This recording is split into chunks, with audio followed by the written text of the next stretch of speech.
Analytics are starting to jump the shark. All right? Starting? So, it has. It's kind of ruined. Can we be real? It's kind of ruined sports. So, poor Charger fan had to sit through that game against the Cleveland Browns because their head coach decided to go for a 4th and 1, 4th and 2. Instead of putting the ball and making the Browns drive the ball with no timeouts and 1:05 left. He goes for it. He gets bailed out because the kicker of the Browns misses the field goal. But Staley never learns his lesson. And he did this last year in Week 18 against the Raiders. He did it all season, Shasky. I know, but I'm saying specifically in the Raider game with the season on the line, he's just he drives me crazy. He's out of control. Yeah. He's out of control. And then I'm watching yesterday, and the Chiefs go for 2, which I was just scratching my head saying, just go up 8. I get it. You want to end the game right there, but just go up 8. See, to me, let's just start with this one because I know you want to get to the other one. Right. Going up 8, you're forcing the team to go the distance, get the touchdown, and get the 2-point conversion, and it's still a tie game. It's still a tie game, and you have 2 timeouts left, and you could go down there and win the game. Exactly. I just don't get why you go for it. I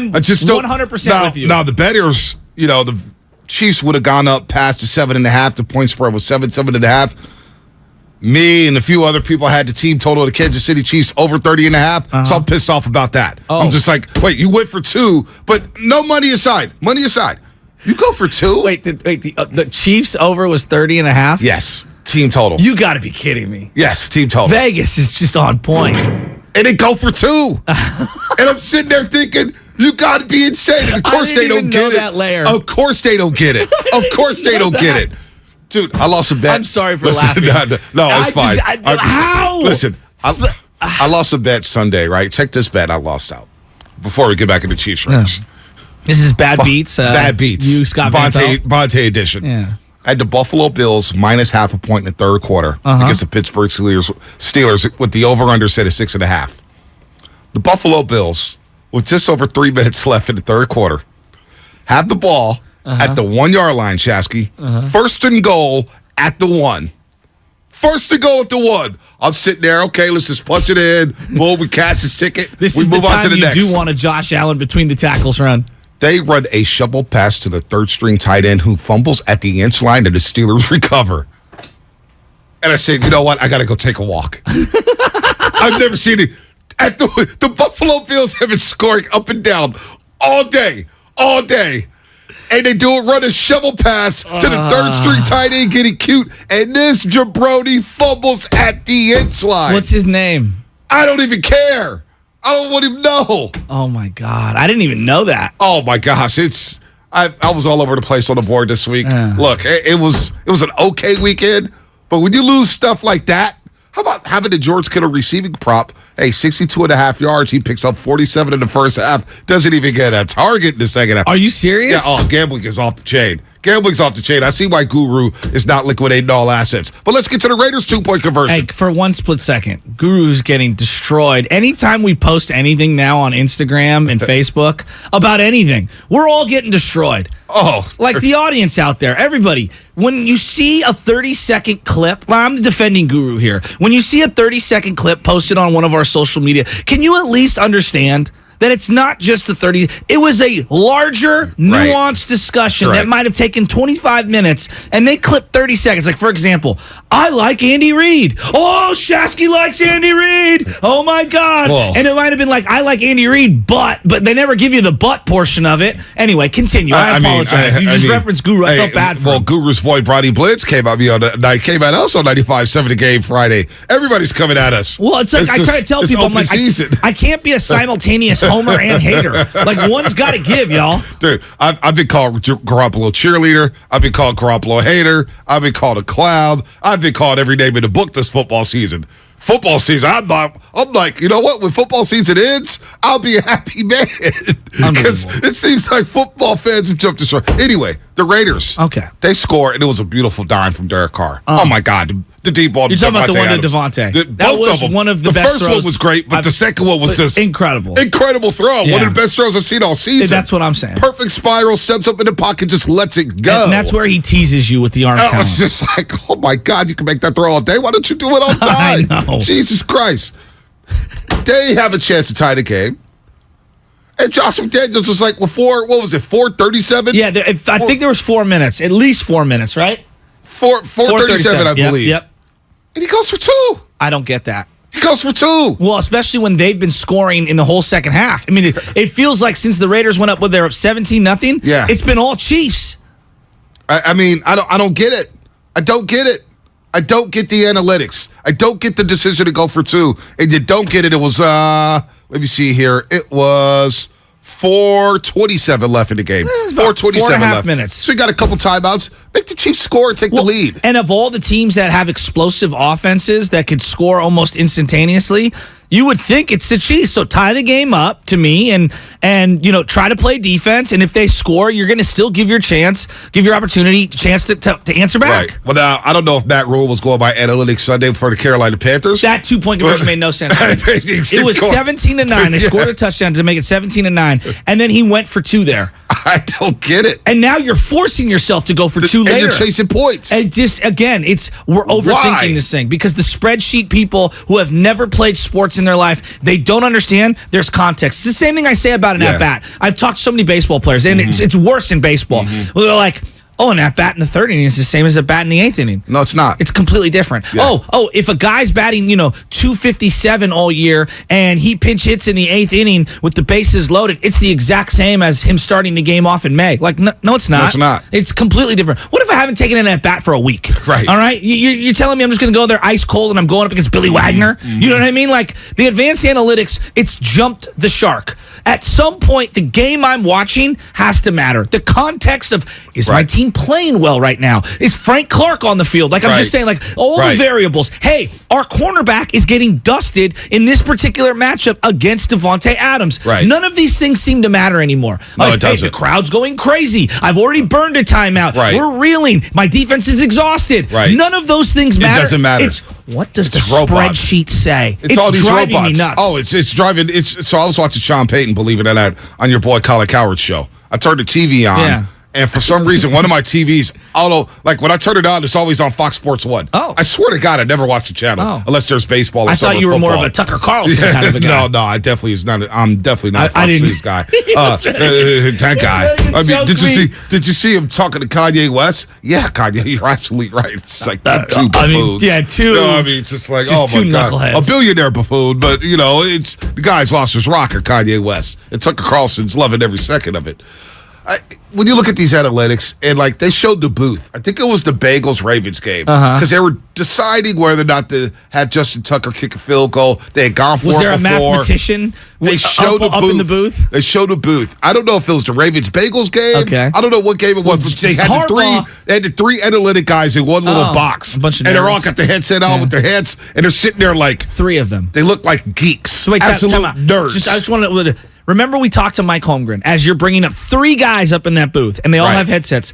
What did Mike Holmgren say when we had him on? Only want one person talking. That's me.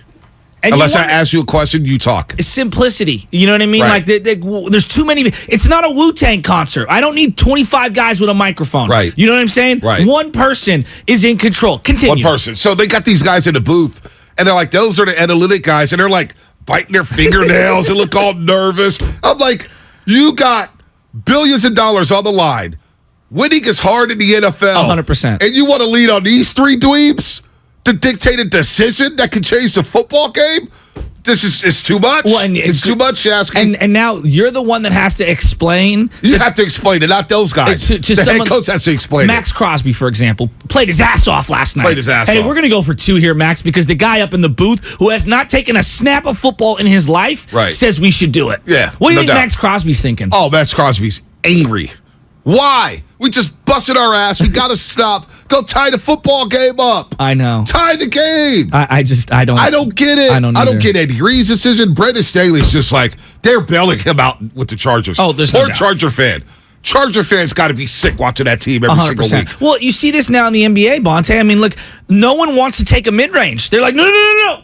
I know you're wide open from the elbow. Take that contested 3. Like it's completely jumped the shark, and we've overthought the whole thing. The flow, the organic flow of sports needs to come back. I'm a big believer in. Look, I like science. We all do. I'm all about my money, baby. Let's do it. We all want to make more money.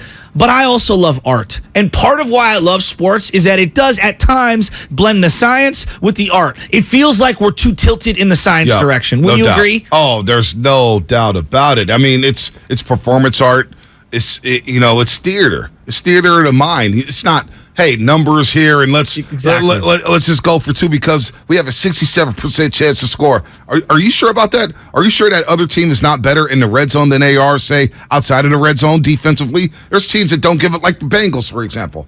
They haven't given up a touchdown in the second half of a season this year. They haven't given up a touchdown in the second half of a season of the season this year so far. Yet they're 2-3. They're 2-3. That's Why? insane. Why? Because they put themselves in bad positions when they go for it, when they don't get stops, when they run the analytics gambit. Oh, from the 27-yard line, 4th and 1. Instead of just taking the points, let's go ahead and go for it and line up in shotgun and throw the ball and see what happens. And you get your pass batted down. It's just unbelievable how bad decision-making has become in the NFL. I was listening to Sean Payton yesterday, who was on Coward. And he was talking about, he basically said, I didn't like the decision to go for it of the Chargers. I don't go for it right there. No disrespect to Jacoby Brissett, but I'm not punting the ball back to Peyton Manning. Exactly. It's Jacoby Brissett. Exactly. All right? Why do you think he did the onside kick in the Super Bowl? Because he wanted Peyton Manning to have one less touch. Yep, exactly. That was his argument. It wasn't about analytics and catching him off guard. It was literally like, I don't want Peyton to touch the ball. Well, this is what he said about analytics. He goes, Sean Payton was talking. He's like, the way I look at analytics is you got to look at the height, weight, size of these players. Thank you. That's part of the analytics. They don't equate that into their analytics. A lot of these teams, they look at the height, size, weight of a player. They look at the down, the distance, and the chance and the percentages. But Sean Payton was like, I look at the height, weight, size of a player, the combinations, the personnel on the other side, the personnel on my side. And then what I try to do is I'd work in 2-down increments. Yeah. Run pass combos, run combos. I love pass that. run combos. How can I not get to 3rd down? How can I make my job easier by not getting the 3rd down and continue to get first downs? And it kind of blew me away. Well, and then you watch the game last night, and these jabronis are going for 2 for no damn reason. Let me take you back in time. Remember Pete Carroll's team with Reggie Bush? Yep. One of the best teams of all Best time in teams college, ever. right? Norm Chow was running that offense, and I'll never forget, they played Notre Dame in Notre Dame. Do you remember this game? The Bush push. Dwayne Jarrett, 4th and 9, fade routes. Okay. 3rd and 20 it was prior to that. And Norm Chow said, we're clearly going to be going for it. I have to get 8 to 9, 10 yards here. Half the yardage. And they did. I don't know if it was Fred Davis or Steve Smith. But they got 11 yards. They cut it to a quote-unquote manageable 4th and 9. And listening to Norm Chow, this was not analytics driven. This was smarts. Like, we're in 4-down territory. Our season's on the line. 2-down sequence. Let's get yardage on 3rd down 100%. and make our 4th down conversion easier. And you said it right away. 4th and 9, Dwayne Jarrett. Dwayne Jarrett, fade route. 3rd and 20 leading up to that, and they cut it in half. And it's one of those seminal moments that I think about because he was so ahead of his time. It didn't matter about the analytics. Right. I'm not going to run a 20-yard play here. I need to cut it in half. You know why? Yep. Common sense. There's not a lot of 4th and 20 plays in the playbook. Bonte, common sense has lost us now in sports, and it's every single sport. We're overthinking everything. Look, I love being a step ahead, but if everybody's doing the same thing, like right now, there's an obsession with going for it on 4th down. An obsession to that, wide receiver screens. Well, that too. It's just all over. It's like I'm watching Big 12 football. The shark, wouldn't you agree? No doubt it's jumped the shark. Last night, I was just like, not only was it the money, but I'm sitting there just as a football fan, like, why? Kansas City, Andy Reid. I know. You took the lead. You go up 8. You make the Raiders go for 2. You're all good. The game is, you have control of the football game. And especially nowadays, if you look at like the 2-minute drill, it used to be the 2-minute drill. Right. It would take Montana now it's a minute drill. Minute. The Chiefs scored in 17 seconds yesterday. Bonte, the elite quarterbacks, you give them less than 40 seconds, they're getting down the field. Yep. Like with 0 timeouts. Am I wrong? No, you're not wrong. If you give the ball to Aaron Rodgers, Brady, Josh Allen, Mahomes, 40 seconds are left at the 20. No timeouts. They're getting 3. They're getting 3. At minimum. The Chiefs yesterday, 17 seconds. I know. And they were able to get in the field goal range, and the dude makes a 59-yarder before halftime, and it's 20-10. By the way, since we're here, the roughing the passer calls. Oh, my God. Chris Did you hear Jones me, Spadoni? No, I heard you screaming. I know what you're screaming about. But I was making so many articulate points. Brady yesterday. Oh, my God. First of all, and you're right with the leg kicking. It was just no, weird. And I love Brady. That was stupid. Brady was acting. He was acting. And he got the flag. And Arthur Smith called people names. It was James Harden-esque it was, in terms of trying to bait an official. Poor Atlanta. They worked so hard to get back into that football game. Worked so hard to get back into that game. And to have it taken away. Grady Jarrett's a great defense tackle, by the way. Great defense tackle. Then yesterday, Chris Jones, that could have been a game-changing play because he picked up the fumble too. And I'm watching because the value was down at that time. I got baby Chaz, and I'm saying to myself, "Wait, is that roughing the passer?" So I had to rewind it to hear Buck and Aikman. It was just like horrible. But Bonte, this is the thing that I had to. There's so many layers to this.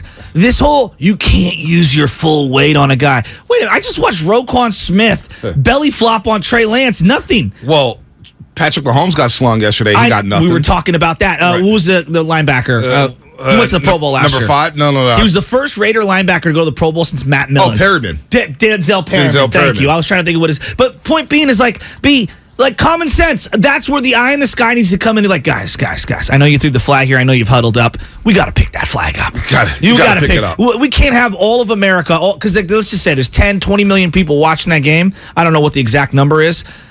Everybody outside of the one official who threw that flag was like, that's a stupid flag. That is just embarrassing. It's Monday dumb. Night Football, you can't have that. He had the ball in his hand by the time he hit the ground. It was a game-changing play. It Now, was huge. the Raiders could have took advantage and scored a touchdown. They did. They ended up kicking a 3. They go up 20-7. The Chiefs weren't totally out of it. That could have knocked them out of the game. 100%. Early. I mean, now the Chiefs have so much firepower coming back from 20. It's nothing to them. I mean, they score boom, boom, boom, but you cannot call that. Like the defense, at some point, you might as well just put flags and red jerseys on the quarterbacks. This is my bigger issue. All of the rules are tilted toward offense. Right. Okay, 3rd and 35. 5-yard illegal contact, automatic first down. Well, you see, it yesterday, might be the worst penalty in all of sports. Yesterday, the Chiefs, I believe, had like a 3rd and 15 or something like that, and they called illegal hands to the face. Automatic first down. No, the defensive holding got a field goal. Well, How about that? That was the other one. It was third like 20. Defensive holding, which I didn't see the call, first of all. Well, no, it looked like the guy jumped in the air and the other guy went around him. I saw no hold. No one was holding anyone. Automatic first down, 5 yards. Horrible. Automatic 5 yards. To me, the punishment is way bigger than the crime on a play like that. The other thing that needs to be looked at, there's like these game-changing plays. We review all turnovers. We review all touchdowns. From now on, all quarterback sacks where there's a penalty throw, I want them reviewed, and all pass interferences I want reviewed as well. Well, get the NFL from their offices, league offices, see or whoever's in the replay center, call out to the refs, hey, that's not roughing the passer. Let's go. Of officiating for these standalone games, these Monday, Thursday, Sunday night games, the head of officiating should be on the broadcast. I agree. And should be jumping in and have a statement on why or why not this isn't a penalty. Right, I agree. I so agree. What are you doing? You're hiding in like the Wizard of Oz behind the curtain. By the way, King Shannon, our boy Shannon. Yeah. The Shannons. What up, the Shannons? Bill Shannon, Javon Shannon, all you guys. Again, common sense is my number one problem. He brought up a good point about pass interferences. He goes, they should start taking stats of PI yards wide receivers accumulate. That would be pretty cool. If you want to talk about analytics and numbers, because there's so many damn numbers, but pass interference yards. Hey, Devontae Adams leads the league at 133 pass interference yards. That's big to me. That's saying that this guy's drawing flags. He's a matchup nightmare, and corners can't guard him one-on-one. I like that. I like that. Those are numbers I like. I also think we should get more sophisticated with interceptions. Like, if it goes right off of a wide receiver or running back's hands, like, it clearly off their hands, like that should be on that player. Should be on the fumble. We should have two kinds of interceptions, right? Right. There's the ones that are deflected off of a player or not. Yep. My bigger issue, I'm sick of watching 5 officials huddle, talk for 5 minutes, and still get the call wrong. Just have the eye in the sky. Stop huddling. We're going to page it into you. Why is officiating bad in football, basketball, and baseball? We'll talk.